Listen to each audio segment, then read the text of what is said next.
Hello, and thank you for tuning in to the first episode of the Charles County NAACP's interview series entitled The African American Voices of Charles County.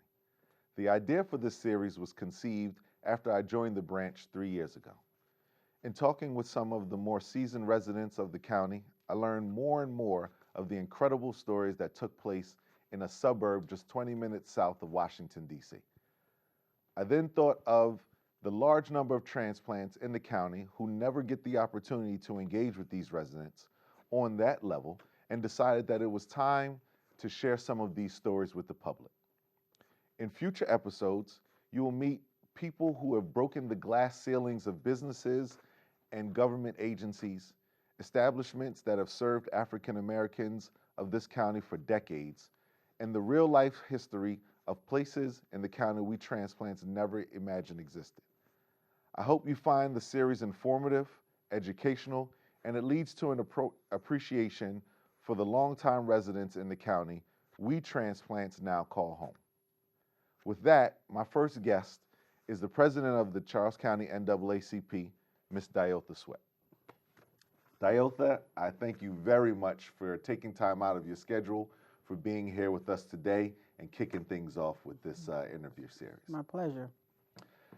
As we get started, I want to bring up something that you said to me after one of our numerous conversations that we have, and I thought it would be the perfect backdrop for today's conversation. You said that you were having a conversation with someone, and they reminded you that the NAACP is something that we do, not who we are. Right. And today I'd like to dive into that intersection right there where what we do and who we are cross. Okay. Right? So after reading your bio and thinking about, again, past conversations and the dialogue we have, I really found something quite interesting. I found this parallel universe between you and I. Okay. And in some strange way, we've kind of had the same trajectory. Right. You just a few steps ahead of mine, but the same trajectory nonetheless. Well, I'm a little older, Yeah, so. well, you know, that's part of it, right? So there's the northern upbringing, which we'll get into that. Right. We both have considerable amount of military service, which is also kind of the same time frame. Our love for coaching basketball, and the drive for community service and the dedication to social justice. Right. So as we embark on this intersection and this journey, let's start at the very beginning. Okay. Very beginning. Where is Dyotha Sweat from? Well, Dyotha, it's funny. First of all, my family calls me Renee. Renee, okay. Yeah, so Dyotha morphed back in Waldorf, Maryland a few years back. But I was actually born in Franklin, Virginia. Okay. Yes, my family is from Suffolk, Virginia, and so I was born in the tail end of civil rights, and so that's where the black and brown people were born, was in the Franklin Memorial Hospital. Okay. So I was born in Franklin. My parents are part of the Great Migration to the North. To the north. And so we ended up in Patterson, New Jersey. So I was around 2 years old when that process happened. And so everything that is associated to my life is from New Jersey. Absolutely. Only thing is my birth certificate. I have Social Security number, all my school records, all my health records are from New Jersey. So I grew up in Patterson on 11 Godwin Avenue is where I spent, I was there until about 13 years old. There is where I met education great Mr. Joe Clark. So I met Mr. Clark in the 8th grade. So let me pause right there because I think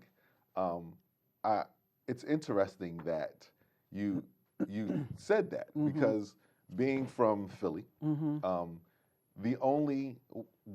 I knew of Patterson, New Jersey. We knew of different spaces in Jersey, Right. And so we knew Patterson was a wild place, It still is. It is, right? And so, but the world, Mm-hmm. the country, Mm-hmm. society, black people in general Mm-hmm. didn't learn of Patterson, New Jersey until Mm-hmm. the movie Lean on Me, right? Exactly. And so Lean on Me um, is important because the star of the movie is Mm-hmm. exactly who you're talking about. Right. Was your first interaction with Mm-hmm. the infamous Joe Clark. Yep. And so he was an education powerhouse. Absolutely. Okay, so he came into so I actually went to Eastside High School my freshman year of high school before Mr. Clark got there. And I ended up transferring out because it was not the environment that I felt that I could learn in, because it was very volatile. It was fights in the cafeteria, all kinds of things. But I met Mr. Clark at the school that they brought him from in the movie. That was the school that I went to. And Really? so he was there when I was there. And so Mr. Clark was the very first person that gave me an opportunity to lead. Wow. So I was kind of teeter-tottering on the dark side and the right side. You were a product of my of your environment. environment. Absolutely. And so I was tall for my age. I was just kind of a nerd, kind of geeky kind of kid. So I kind of had to find my own way. And so I would just do stupid stuff. Right. And so Mr. Clark, he could never pronounce my name correctly. It was Dyotha Sweat. And so he pulled me out of my class in the 8th grade, and he made me the captain of the junior patrols. And so my responsibility, he got me a construction hat. Are you telling me you were like the hall monitor patrol? No, person? I monitored the neighborhoods, the okay, people that were crossing the crossing guards now. Right. Yeah, I had to make sure they was on station. Yes. I had to make sure that they were dressed, they were properly dressed. With the orange, the joint that came across the chest and then went around So they had the belt. orange one, I had the white one with a badge. With the badge. He gave me the badge. Nice. so nice. That was he was the Wow. very first, and I didn't realize that until I had became an adult, that he saw something in me that society would have never probably pulled out of me. Absolutely. Because I had to walk through drugs, I had to walk through alcoholism, I had to walk through abuse, all that kind of stuff to get to school. Because we walked to school with no bus. And so I had to walk through all of that to get to school. Then to get to school, and you have substandard books and things of that nature. But he required excellence. Because he says, this is temporary in your life. Yeah. And what you do now is going to prepare you for other things. And so Patterson prepared me for life, because Patterson, you had to be tough, you had to be gritty, and but you still had to be able to be yourself. And so Patterson taught me that. So that's the reason why at this age I can still walk in any room, and be okay. You know, I have that conversation a lot, being a northerner, and you know there's that air of northern conceit that we all have, being from Philly, Jersey, New York. You know, DC kind of has it also, and then there's that thought of all things south, right? Yes. And so when you leave the northern space and you integrate yourself with the rest of the world, you carry this chip because you move differently. You move a lot faster.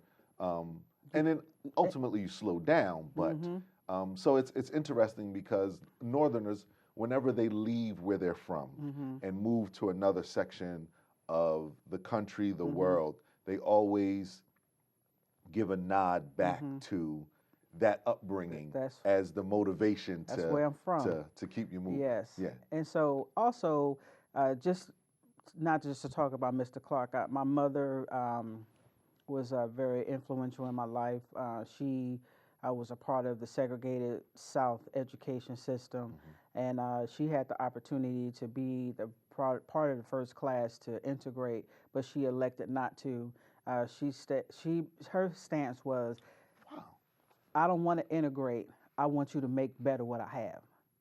And that was what her position was. And so she was like, why pull out the good students because when they integrated, they picked select students, the good families, the whatever. They didn't pick just anybody. They didn't just say that whole neighborhood is coming. They said we're going to hand select. Exactly. And so my mother was not a get along to get along kind of person. And so I kind of got that from her. It's like, no, we're not going to get along just to be happy. We're going to get along to do right. That's an interesting concept, because we hear a lot of the individuals who chose to take that next step, right, and take advantage of integration. Nothing's wrong with that, but some people have to stay to fight. But we rarely hear of the individuals who said, "No, I'm not leaving. I'm going to stay right where I am." And my namesake, I'm named after my paternal grandmother, and my Grandma Dyotha, who I never got the opportunity to meet because she passed when my father was 9. But she was a advocate for education equity as well in rural Virginia. Yeah. So I have that running through my blood. Absolutely. So that's the reason why everything that I talk about, it is always going to go back to education. Absolutely. That's the reason why I understand the value of education, because I had school teachers like Anita Odoms and Barbara Ross Taylor and those people like that. Those are the people that saw something in me, and they said, no, your mother would not appreciate you acting like that. And so they would pull me back in line. Absolutely. And on top of that, they would expose my mind to things that is beyond my 4 or 5 blocks of concrete. Yeah. They said the world is so much bigger than this. And so they would, because 2 of those teachers I still talk to today. They're Facebook friends. Right. I still text them, and they tell me, they said, wow. Yeah. Wow, Dyotha. And so I said, you had a lot to do with this. So education is key. So let me ask you this: with education being such a key part of your life, after high school, did you clearly you took another route, but did you go to college first, or did you come into, is that when you went to the Navy? I was sick and tired of high school. Really? Even though I loved school, I didn't like school. I loved learning. Right. And to me, there's a big difference. I love to learn. I was just tired of school, the institution of education. I said, no, this is not for me. At 18, I said, I'm not ready, so I have to find something else. And I was just getting a job for me was not enough. Okay. So I had to do something else. So the only other option was military, because I wasn't going to college. I did not want to stay in New Jersey to work. Okay. And I wanted to see the world. That's a perfect segue. So we're going to pause right here. We're going to take a quick break, and when we come back, we will see. We'll talk about what led to the decision to taking that next step and choosing the military. All right. All right. Stand by. We'll be right back.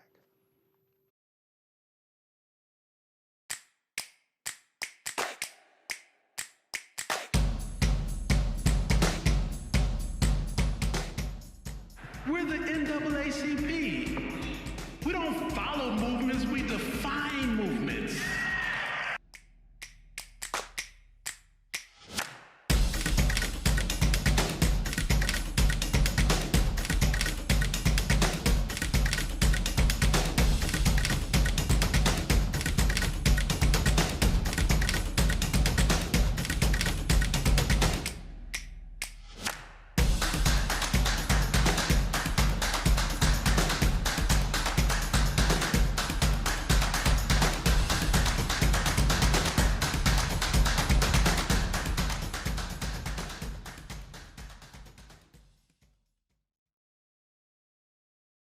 All right, welcome back.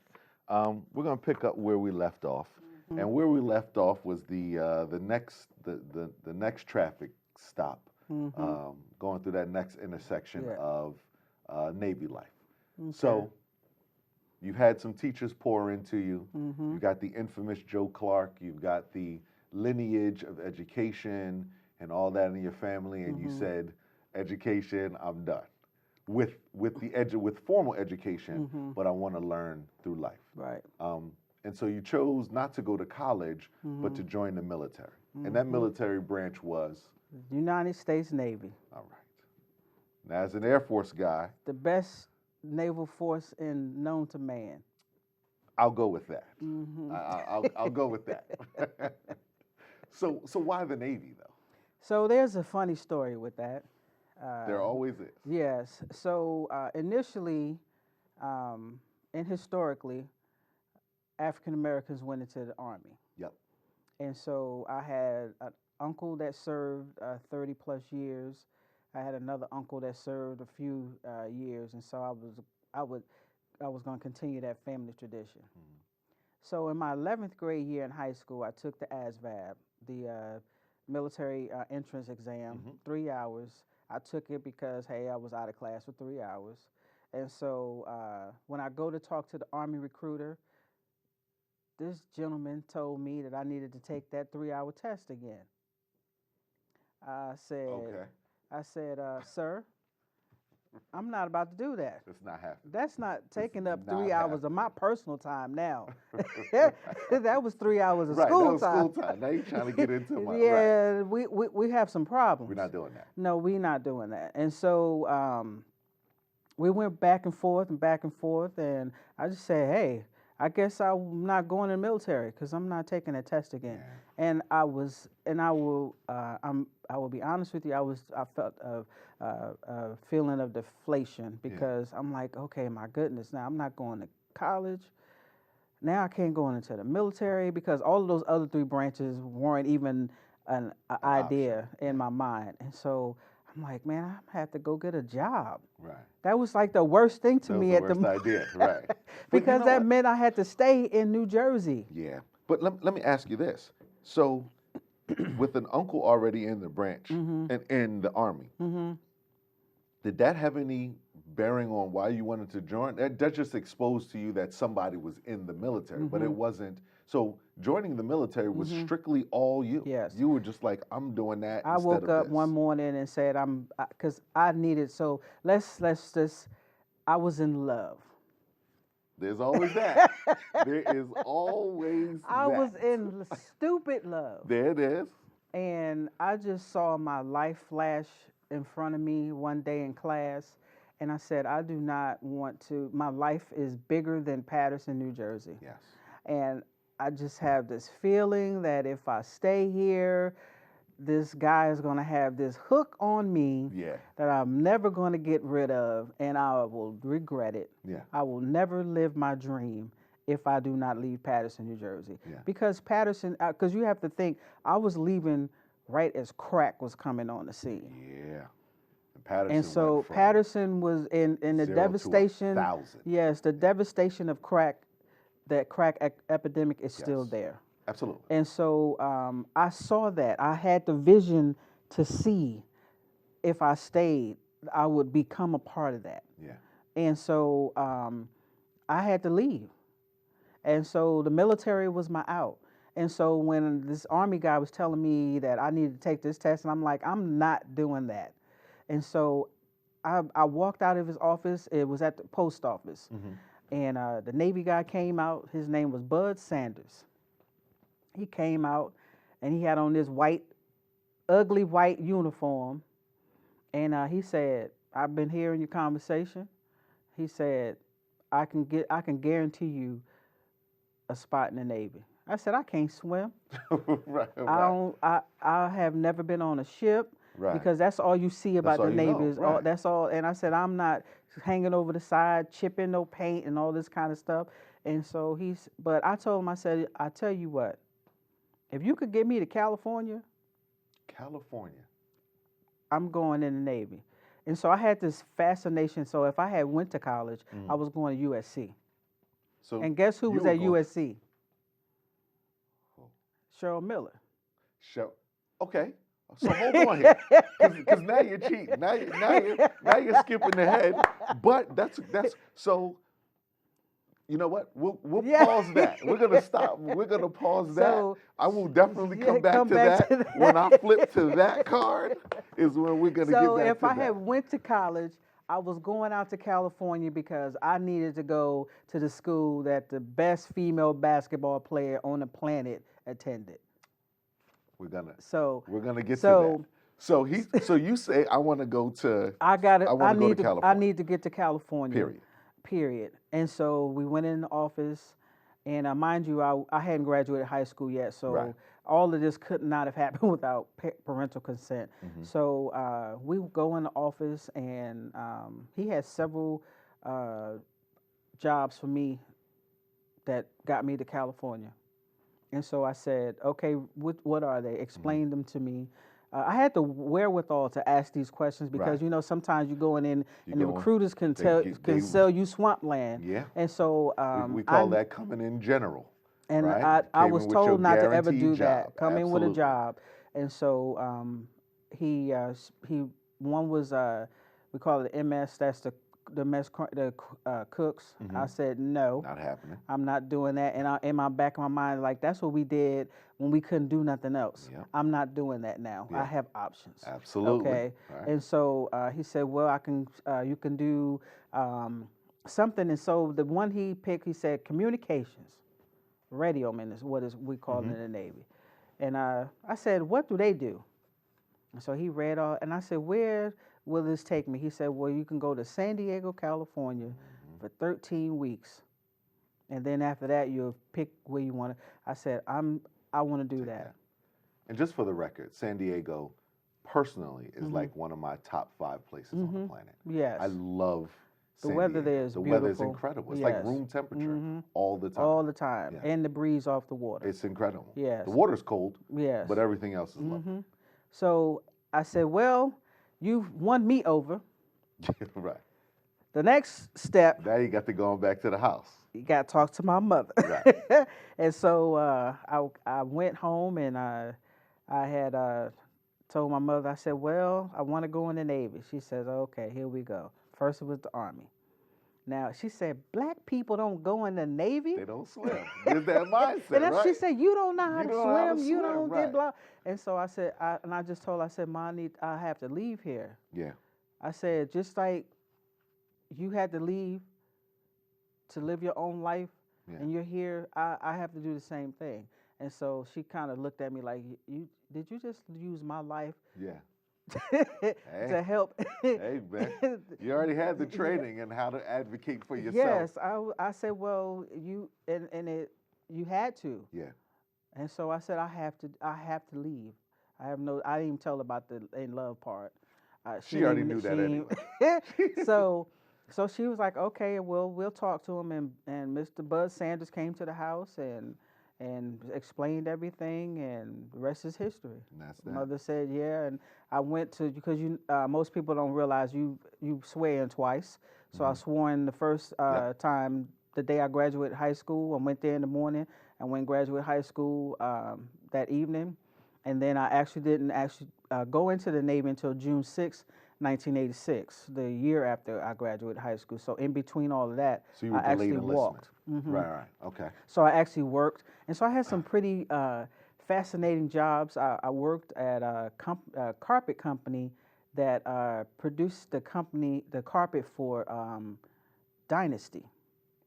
The show Dynasty? The show Dynasty.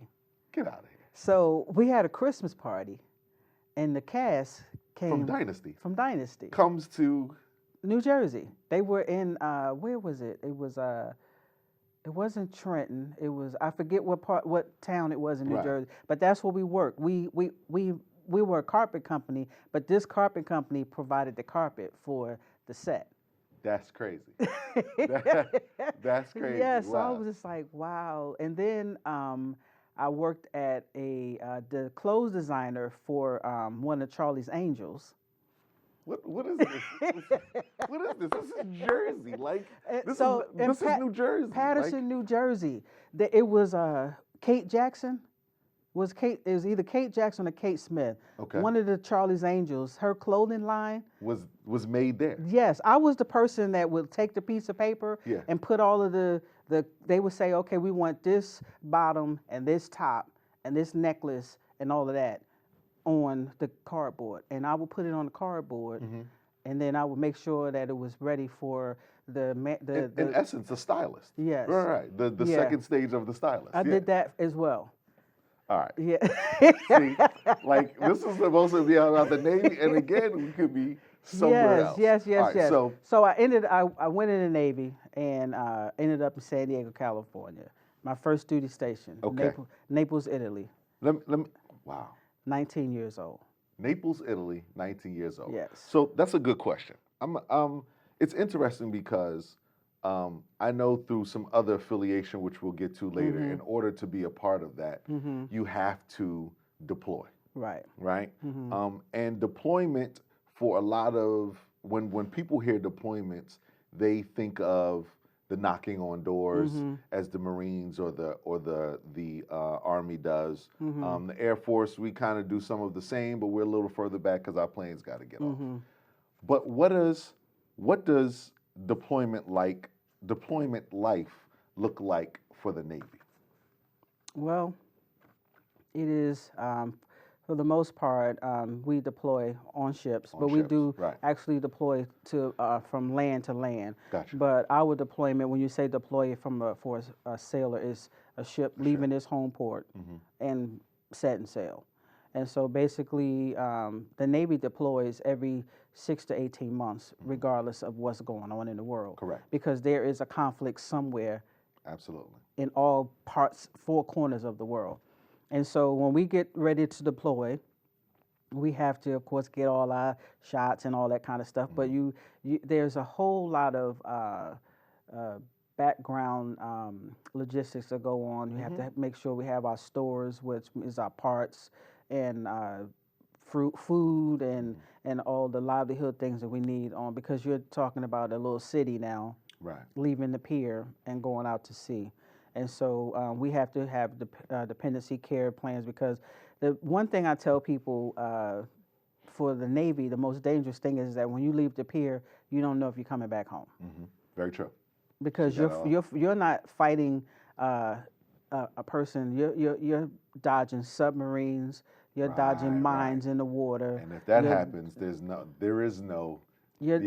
return rate on that. And you fighting Mother Nature. Yeah. There's all kinds of things. So whenever you leave and you come back, you're extra grateful. Yeah. Because you're out in the middle of the ocean. You just don't know. Yeah.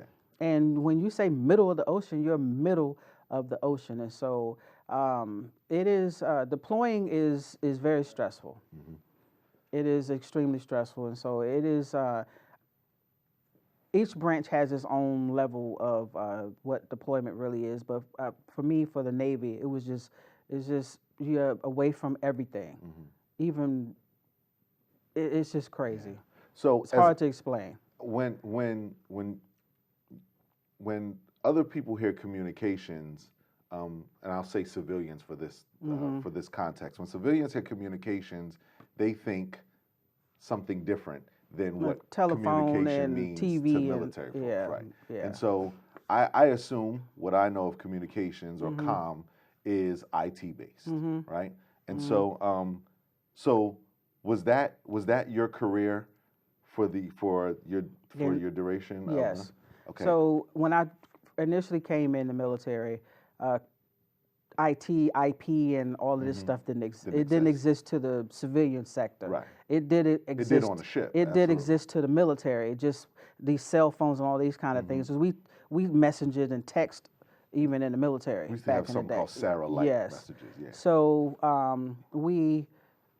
communications now is email, is RF communications when you're over like the amateur radio and things like that. Those are the things. And so I was responsible for messaging. So if the captain or the admiral wanted to get a message out to another ship or another site, that was my responsibility to make sure that it was formatted correctly, that it was spell checked, it was everything that it needed to do, so that once it hit the street, it didn't embarrass the captain. Absolutely. So that was my response. That's the reason why now I have an eye for words. Right. I can spot an error. And a mile away. Yes, just like that. And so because I did that for 20 plus years, and so around 1999 is when the world started changing and the IP and the IT stuff started rolling around. So I worked in ADP centers, networking shops, and now I'm in cybersecurity. So I kind of did the whole gamut of that. But and I'm going to assume that being in cybersecurity, that's what brought you to the DC area and led to you staying in the DC area. Yes. Well, what really happened, how that happened, was that the military did a merger from regular communications to Intel communications. And so when they did that merger, it opened up some doors for, I was just a regular comms person. So now that I have the Intel opportunity, I was able to get a billet in the Intel world. And so I ended up here in working in Suitland, and my last 2 years in the military, and that's how I ended up. The Navy is the reason why I ended up in the DMV area, was to because it was my last. They said, Chief, you going to Hawaii or you going to DC? And I said, well, I'm about to retire, so Hawaii's not an option. And so I dodged DC my whole entire career. I never wanted to come here because it's just too much going on in the communications world. Absolutely. So I never wanted to come here. But then I realized, okay, I'm about to retire, become a civilian. I wouldn't want employment. And if you can't find a job here, then... Right. So, yes. so you retire after 24, right? 24 years. You're now here in DC. You eventually make your way down to Charles County. And so we're gonna pause right here. We're gonna take another break because I want to talk about when you got to Charles County, what got you immersed into the community, and then led to all things NAACP. All things, the road that led to that. The road that led to that. All right, so we'll take a break, and we'll be right back. Okay. All right. When I was your age, I was just like you, fascinated by stars.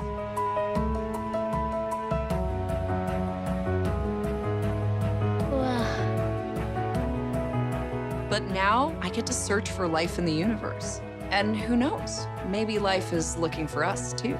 So we're like aliens to them? Yeah. Does anyone want to be a scientist now? I do. Awesome. We need more girls in STEM. Maybe we can find aliens. All right, welcome back. So we got to our last intersection. Now we're driving through that intersection, and we're headed to. You just arrived here. You've decided to retire after 24 years in the Navy, and you're in Charles County now. Right. And you decide to immerse yourself into the community. What led to that? What led to the passion for community involvement? Because per your bio, like, I don't even know where there's time to sleep, right? And just off the bat, so we're talking. Obviously, the NAACP, which you've been a member of for a number of years. Right. Top ladies of distinction. Your veteran work with American Legion, Post 170. And then something we're definitely going to get to is your work with, and based out of, horrible tragedy, something that changed the way this country deals with specific incidents across the board in terms of legislation and basketball. So let's get some of the early stuff out of the way because we got to talk some basketball in a heartbeat. So you immerse yourself in the community. And obviously the American Legion. And the reason why I prefaced that, why I said earlier about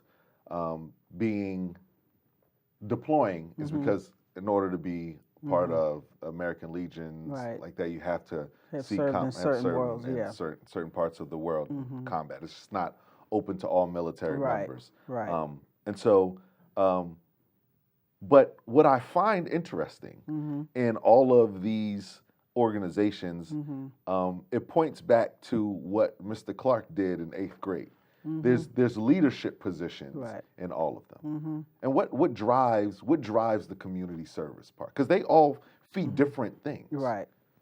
So my mother, she had a high school education, but when I say we did a lot of everything, she volunteered with the American Red Cross. She helped senior citizens. She helped in school systems. She did a lot of things. And so when she did them, I was with her. Yeah. And so I saw. And so you do what you were taught. And so my grandmother, my mother's mother, Grandma Laura, she did the same thing. She didn't have a lot of things, but what she had, she made sure she shared it. And if she could help you, she did. And so that is another thing that's in my DNA, is to help. And so then in the military has the community relations. Yep. We call them COMREL. Everywhere you go, they make sure that you get involved. We adopt schools. We go and help children's shelters and things like that. So I did it in New Jersey. I did it the whole 24 years I was in the military. So the question was, when I got ready to retire, okay, so what now? Because I can't just do a 9 to 5, because that's just not in. And I joke to people, my 9 to 5 funds my passion. Absolutely. Okay. Yep. And so the very first thing that I did here as a volunteer was with the Charles County Literacy Council. Okay. Yeah. So we would the Literacy Council helps adults, of course, learn how to read. Absolutely. Help prospective military people increase their ASVAB scores or ACTs or SATs. So that was the very first thing that I did, and it was educational. It was education based, and so I was like, okay. But my passion was the hardwood. Yeah. Okay, and so I got here, and so even throughout the Navy, I coached. I was always the basketball coach on every command. So that brings us back to I coached all guys all the time. So that's that again. These parallels are crazy. One, my mother was the same way. Me, my mom, and my dad too. They were always community based. My mom, back in the '80s during the crack era, did those things in the community, in actual community centers. Right. And so she dragged my sister and I along, and so community service is a part of who I am. Yep.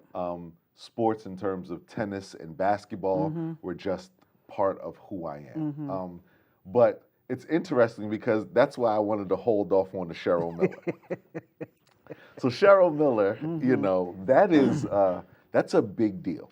That's a big deal because who she was at that time was, you know, there's always the fond story of Reggie Miller, who everyone knows, comes home and says, yeah, I scored 60 points. And his sister is like, she gives him that look and says, yeah, but I scored 100 tonight. And we won. And we won, right? And so what you know of Reggie Miller, you have to know that he wasn't the best basketball player in his house. At the Cheryl table. Miller was. His sister was. Hands over. Down. Yeah. And so I just wanted to. So did you play ball in high school? Yes, I did. I played. What was your position? I was a center. Because when I came up, I was considered tall.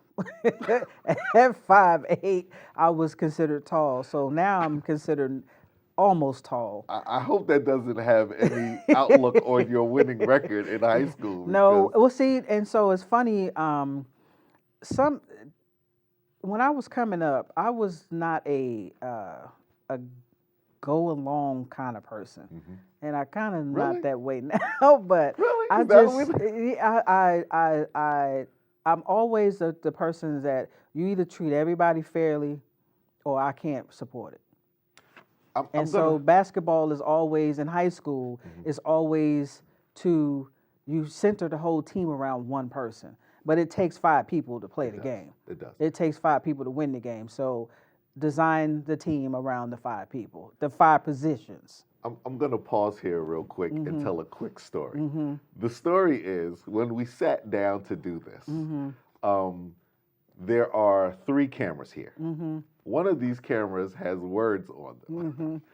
And as we sit down, the first thing you thought was, well, which camera is mine? Because that one has words and the rest of them don't. And so the ongoing joke is that, the joke that kicked that off was that there's in your mind, there's always It's always got to be equal. it's always got to be about equality Yes. across the board.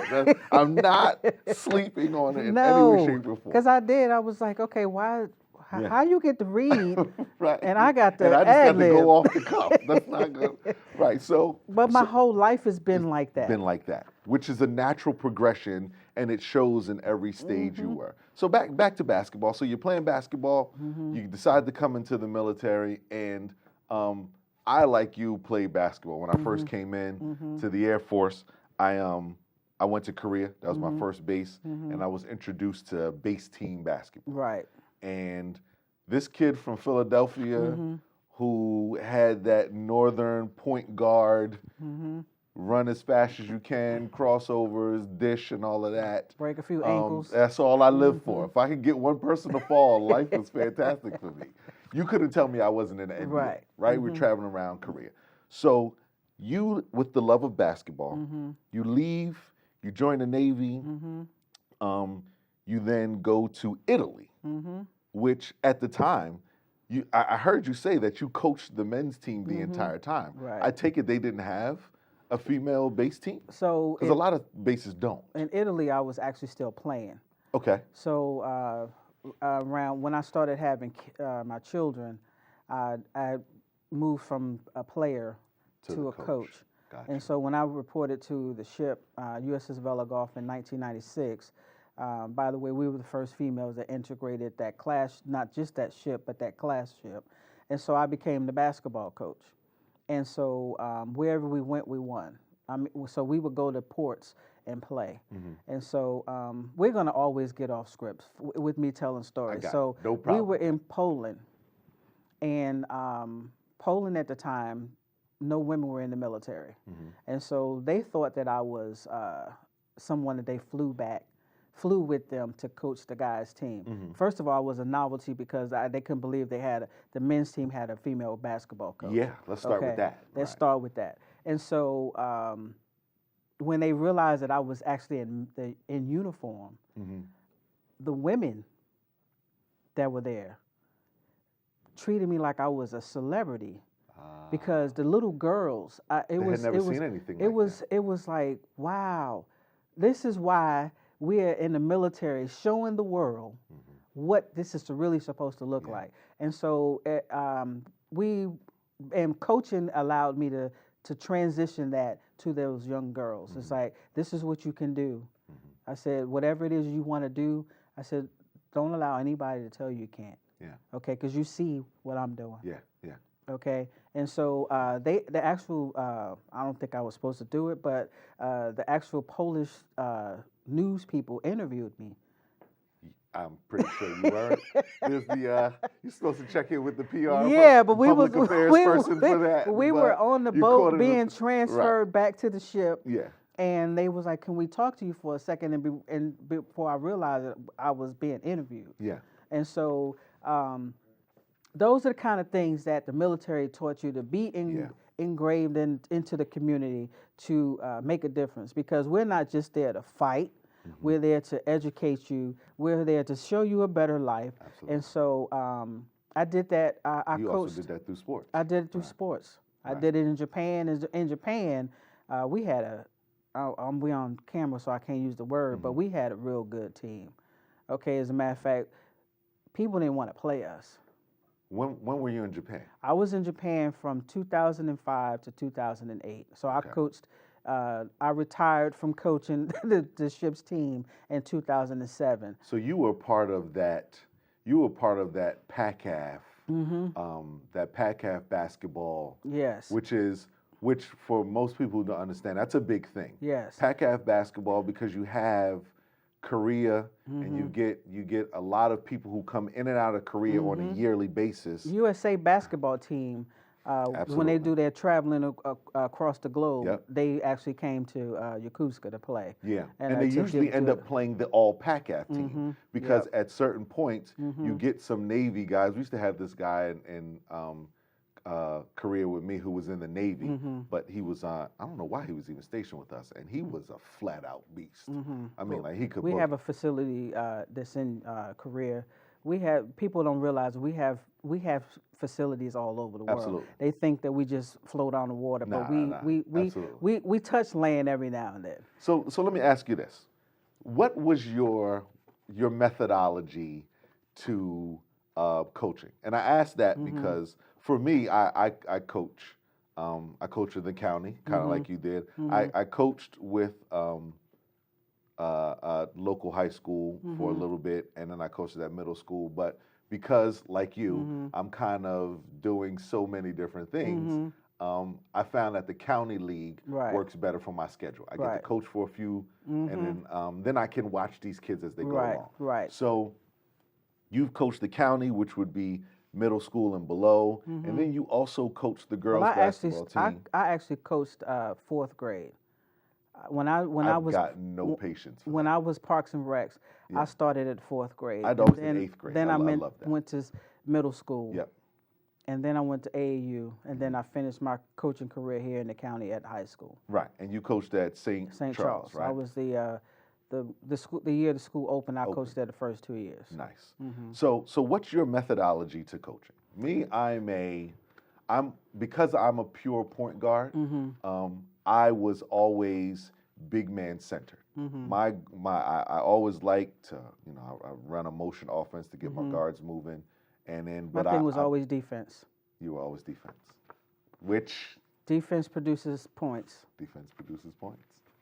And once your defense kicks in, your offense is automatic. It's easy, absolutely. You don't even have. You can take the worst team, train them to play defense, and win games. I agree wholeheartedly. Because and that was always, I always seemed to have the novice players, and so you have to. My thing was as a coach is that it was always about building confidence, because if you come to a team and you can't dribble with your left hand because you're right-handed, and you learn to dribble with your left hand and shoot with your left hand, when something happens to you later on in life, you already now have the mechanisms to overcome that. Absolutely. And so that was always my stance was, I always say defense wins championships. You know what's interesting about that is as we're talking here and we're going through different things, the core of who you are shows everywhere. Yeah. Right? And what most people don't realize is that defensive-minded basketball coaches are usually the most aggressive coaches there are. They train their players to go at you and never let up. Yep. Which you pick to start a team and become a nuisance and have at it. Yes. And so because of that, it makes complete sense. So you're in the county, you're coaching, you're on top of, you're in a bunch of different organizations, and somehow or another you end up at the NAACP. There, at some point, so I have to go back to when I was 12. When I was 12 years old, I got in trouble with my mom. I didn't like to get in trouble because I don't like to be restricted. Right. And so my mother told me that I could go to an event, but I had to be back home at a certain time. In my heart, I had to go to this rally. You had to go. It was a rally. It was a rally. You know what? So I had to go. And I had to, when I say had to go, I'll just say I didn't even fear whatever the consequences, because I knew they were going to be consequences. I didn't even fear it, but I had to go. But you know who the rally was? It was the Patterson Youth Council for the NAACP.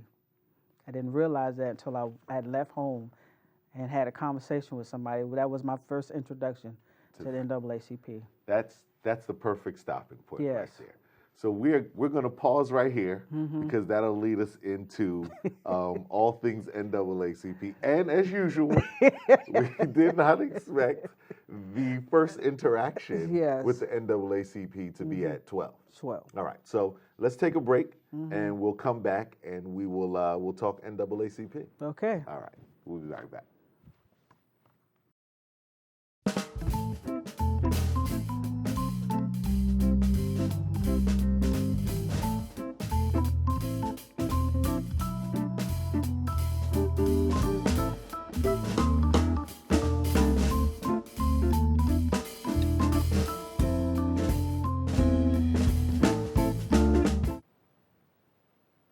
All right, so we're back, and we just made it to our exposure to the NAACP, which hinged on this rally that you went to, which you didn't know was hosted by the put on by the Youth Council there in Patterson, but that was your first exposure. Yep. Did you maintain, well, you were in the Navy at that point, so you were just kind of doing community-based, and clearly what we've established is that your personality is one who upholds that level of standard and fight for social justice regardless. Right.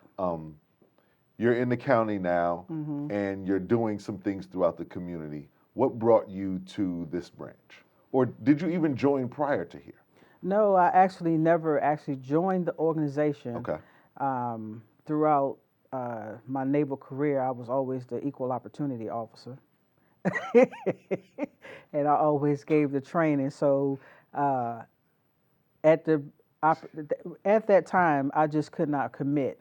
Absolutely. And because there are no NAACP branches overseas. Correct. And so I fought the fight in a different way. Right. So I was at my desk at work, and I said it was starting to my call just started to get a little greater, and so it was transitioning from basketball. I was still loving the game, but it was just something that I wasn't doing. And so I said, okay, let me look up the NAACP, and so I didn't even know Charles County had one. So I had contacted Bob Ross, who's Prince George's NAACP president, and I was scheduled to go to a meeting. And he said, "Where do you live?" And I said, "I live in Waldorf, Maryland." He said, "That's Charles County, right?" I said, "Yes." He said, "Well, Charles County has a branch as well." He said, "That's where you probably should go." And so I said, "Oh, okay." So I looked it up and see where it was. And to be honest with you, it took me 2 years to do all of that. So I looked, I saw where they were having a meeting, and I was still coaching basketball. I was like, they have meetings on my practice night. I'm in the gym 6 nights a week. Yeah. So my responsibility was to basketball at the moment.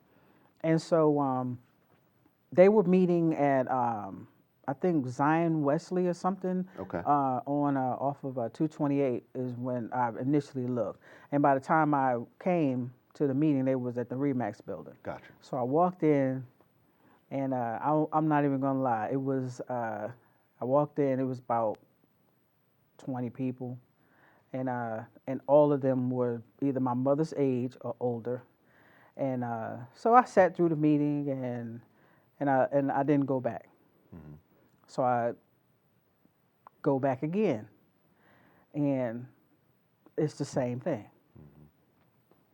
So it was still tugging in my heart that is where I'm supposed to go. Yeah.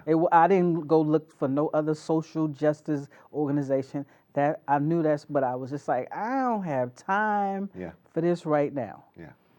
So the third time, this is what I did. I said, so I know me. If I sign up for something, then I'm going to become committed. Right. So after the meeting, I went to I believe it was the president at the time was Janice Wilson. I went to her and I said, I would like to get involved. Are there any committees that I could join? And so she says, well, we need a communications chair. So I had done that my whole life in the Navy. Right. So I was like, oh, that's what I do now. There's a comfortable space wherever you go. That's a piece of cake. Yeah. I could do that. And so the rest is history. So I ended up being the communications chair. You walk right in the door, you're in it right off the bat. Yes, and I just had to, and I asked to join a committee. Right. I didn't ask to lead a committee. What? But it was available, so I signed up, and the pattern of history, right? Yes. And so the next election cycle, people had saw my leadership, and it was really the beginning of bringing in new, okay, Absolutely. Adding the old is there now and bringing in new, And so people was like, Dyotha, you should run for vice president. I was like, I'm not ready for that. It's the same thing you did to me. I see a pattern here. Yeah, I'm not ready for that. I said Yeah. no. I said no. I said because right. because my thing is that when I put my name on it, it has to be done right. I need to be able to give 100%, and I didn't know if I was ready to commit at the time at that level. Yeah. So I had this and had this and had this, and I succumbed to the peer pressure, and I put in the request, and I initially bid to be second vice president. And so, you got to go around, you got to get the signatures. Well, when I handed it to the very first person, they was like, no, we didn't ask you to run for second, we asked you to run for first vice. And I said, that's second in command. I know I'm not ready for that. I don't know enough about the nuances of the organization to do that. And they were looking at me like, okay. Right. So scratched out the 2 ND and put 1 ST, and I got elected as the first vice president. We'll call this the Joe Clark effect, because it clearly keeps happening. Yes. Throughout. Like, we'll just dub this the Joe Clark effect. I will not lie. I was nervous because the NAACP's responsibility is to change lives, to change the makeup of the community, to change legislation, to put things in place. And I said, I have never done anything like this before. And so I didn't know if I was ready for that challenge. And so I learned, I listened to the older freedom fighters is what I call them. And they would always say at 50, in my late 40s, they were like, kid, you got this, kid. Yeah. And I'm just like, they calling me kid, but to them I am a kid because they're 20 plus years older than I am. And so it was just, I found my groove.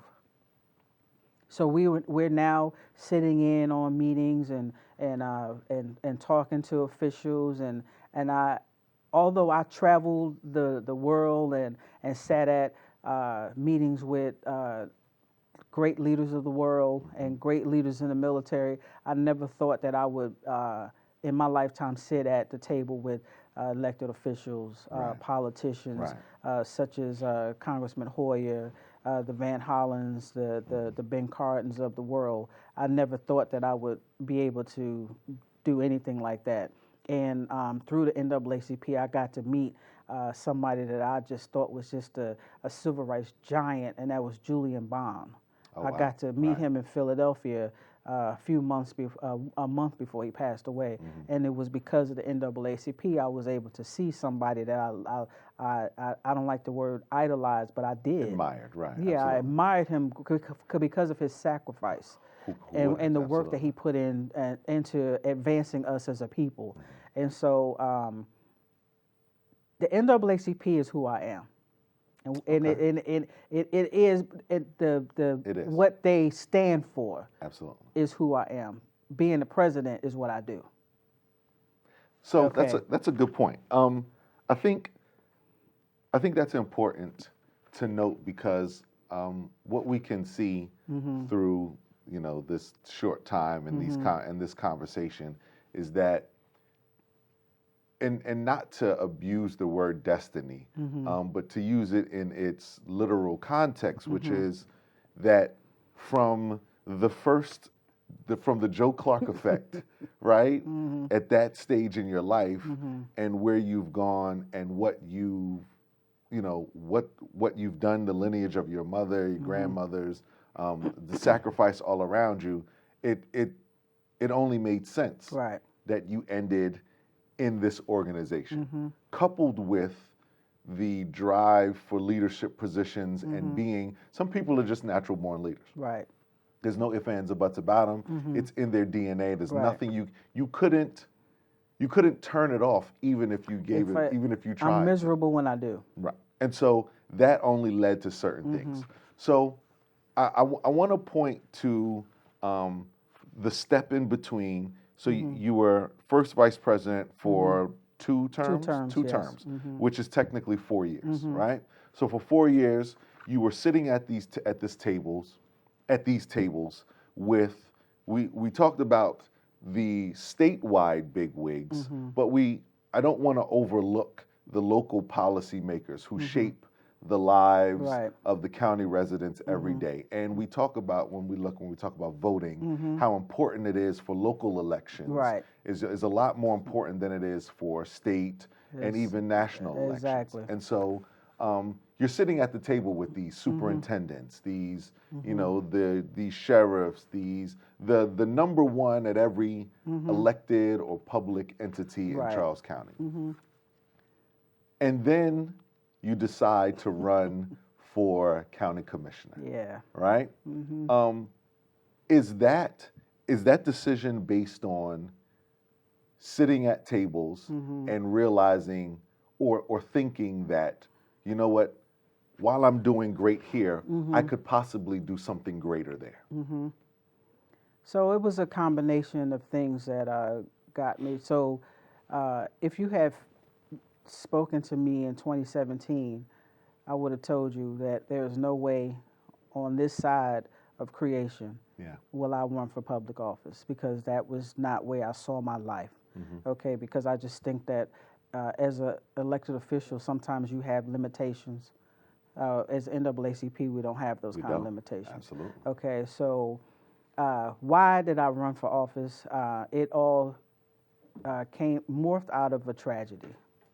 Okay, so in September of 2017, a friend of mine's, she's my sister. We pledged the sorority, the military sorority together. Her daughter came up missing, and she contacted me along with others. I don't want to make it seem like it's just about me, but through that whole entire process, we were down in Virginia Beach, and who we're talking about is Ashanti Billy, went missing. And through that process, we were working with local advocates. And I mean, Joe, when I say these people were making stuff happen, fired up. And I said to myself, I'm doing something wrong. Because I have the same drive, I wasn't trying to be like them, but I want to have the same level of impact that they're having. And so that woke up something in me, that tragedy, and I have not been the same since, okay, because I was a quiet militant, okay, until then. And so that woke something up in me, and so we were at breakfast one morning, and I said, hey, I'm going to run for office. I'm going to run for school board.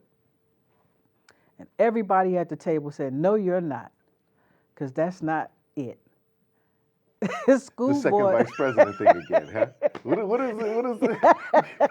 They said, they were looking at me like, the school board. School board? Right. We get the education thing. Yeah, they were, and I'm looking at them like, at least I'm saying I'm going to run. Right. They was like, no. What is the position that you need to be? What table do you need? What is the table that focuses on running the county? I said, well, county commissioner. Yeah. Well, then that's the position you need to run for. And so out of the tragedy is why people always, there were rumors on the street that so-and-so told me to do this, blah, blah, said that. No, it was a tragedy that woke up that inner monster in me. So I want to pause right there real quick, and we'll keep going towards the NAACP, because when we get back to it, I want to talk about what you learned from running and how that shapes your vision and mission for because you've been in the seat for 6 months at this point, how you want to move forward. But I want for those who don't know, explain to them what you and the folks together did surrounding that tragedy that shaped legislation and the way individuals who were in that space again, how you changed that. Okay, so what we found when Ashanti went missing, that there was no alert system in place for people in that age. She was 19 at the time. And so from 18 and below is the amber alert for young people, and then you have the silver alert for 65 and older. So that whole entire So from 19 to 64, 64 there is no alert like we get the things on our Right. phones or we get the alerts that pop Right. up on exactly. none of that for 19 through 64. So which is the bulk of the population. So it's, yeah. So because of that, it was hard because she's 19. Right. So at first it was like, oh, well, maybe she ran off with her boyfriend. Right. Maybe she did this. Maybe she did that. And so two things didn't sit right with me. First of all, if she was not named Ashanti, we probably would be having this conversation. Correct. Okay. And then second of all lives at this point matter. Right. So if a mother that lives in Maryland has come down here to tell you that this is not normal. It's not characteristic of her child's behavior. And you found her cell phone hours after the mother reported her missing. No 19-year-old is walking around without their cell phone. Correct. So that's suspicious in itself. So now she's breaking a pattern, and she's no longer with her cell phone. So why aren't we? But because this legislation wasn't in place, they could say, well, we have to follow we don't have the resources, we don't have this, we don't. And so during this whole entire process, just a group of people were saying, we regardless of what the outcome is, we got to fix this. And so they dealt with the legislation part. We got a young delegate from Virginia, Delegate Jones, that took it on. This is his first piece of legislation. Then it passed to Congress. And so Congressman Taylor from Virginia was able to get it passed, and that's how it ended up on the president's table. But the NAACP's part is what people don't understand, is that the NAACP's responsibility is to change a law to fix a problem. Absolutely. And so what happened was, I go to the state convention, and it's October. We've got the bad news. We've funeralized Ashanti and everything. And so I go to the state convention, and the resolution team, head of the team, comes to me. He says, Dyotha, I need to sit down with you because we need to put a resolution on the table to support this. And so I was like, okay, let me talk to her mom. And so the mother said yes. We put the resolution in, it passed at the state level. So what has to happen now is that it needs to go to when you go to the national convention, they have to vote on it, and it becomes a part of their resolutions for that year. So this is funny. I wasn't supposed to go to the national convention in San Antonio last year because I had just finished running election. I didn't pass from the primaries. So I was just like, I'm tired, I'm exhausted. Because that takes a lot out of you. But divine intervention, everything about my life is I've always been at the right place at the right time. Divine intervention. Our ATSO committee chair could not go. So we have two contestants that's going to San Antonio with no chair. Dyotha, can you go to San Antonio and fill in as the chair? Now, you know how I feel about ATSO because that's my baby. That's your baby. So I said, of course, I get on the thing and get to San Antonio. I'm supposed to leave on Monday because I need to go back to work. President Stansberry, who is the Maryland State president, he says, Dyotha, I need you to stay because we need to talk about this missing alert bill that so that when it gets to the floor, there's no discussion that it gets passed. So I got to get back on the phone with the airline and say, I can't leave till Wednesday now. Right. I got to call work. Everybody's accommodating. I'm not supposed to be the presenter. The young lady that's from Virginia is supposed to be the presenter to Region 7 so that when it gets to the floor, he can vote. She's late. So guess who President Stansberry said? You up to bat. Get up there. And I had to tell the story. And there was no nays. Everybody raised their hand yes because everybody remembered the story because it was on the TV. It was everywhere. Yeah. And so when we went to the floor, thousands of NAACP members, when it hit the floor, unanimous. Boom.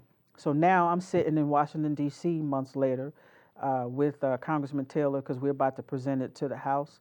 And so I go there as the NAACP rep, and I let him know. I said, well, I'm here to let you know that the NAACP has passed a resolution. I brought that resolution with him. I said, we are here to partner with you with this legislation.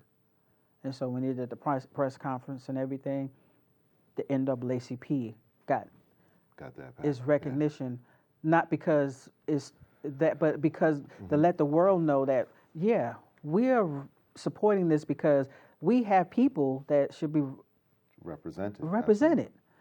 And so that is something I tell you, and I asked God, I said, why did I get that assignment? Because I'm a firm believer that you get these assignments because he feels that you're capable of fulfilling whatever the requirement is. Why did I get that assignment? So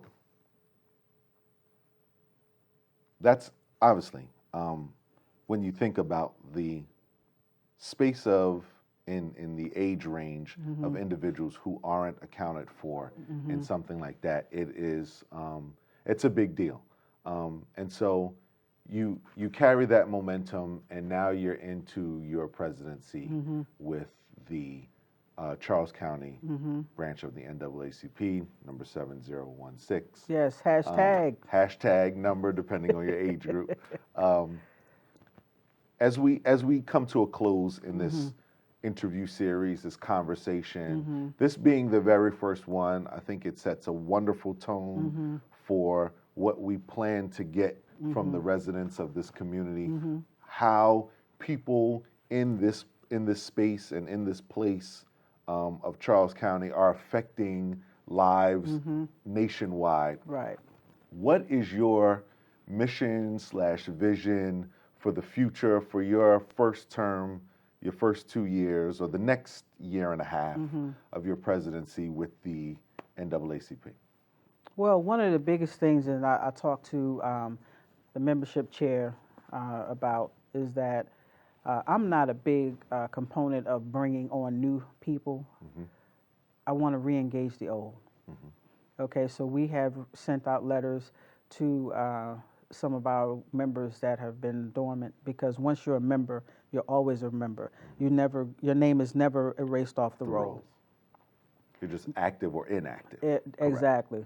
So that's one of the biggest things, is that to re-engage those people, because we live in a time right now that these 5 letters are just as relevant as they were in 1909.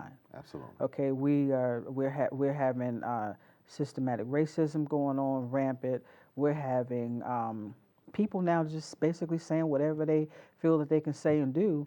And so we now have to go back to the basics. We have to come together. We have a series of black organizations here in the county. And we're all working in silo. Okay. And so just a little ego is going to come, but we're the big kahunas in the county. Right. Okay? Everything that you do has morphed out of us.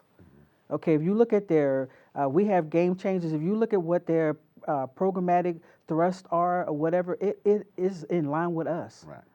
So we need y'all to join forces with us so that we can fight what we need to fight, advocate for what we need to advocate, and so that we can resurge the 7016 to what it was when we had the Swanese Hawkins and the Salome Howards and things of that nature that were a force to be reckoned with. Now I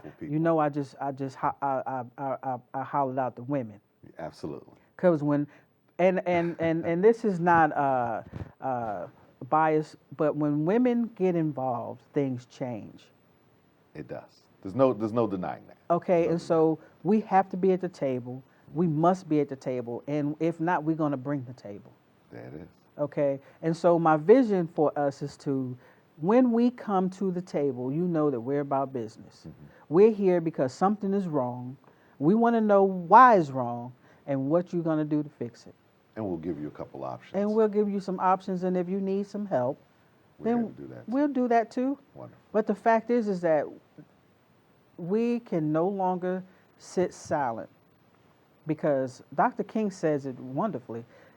It's not the people that's being loud that we should be mad at. It's that individual that sits in and hears, and witness it all the time and sit by and do absolutely nothing. They're the ones that's a danger to society.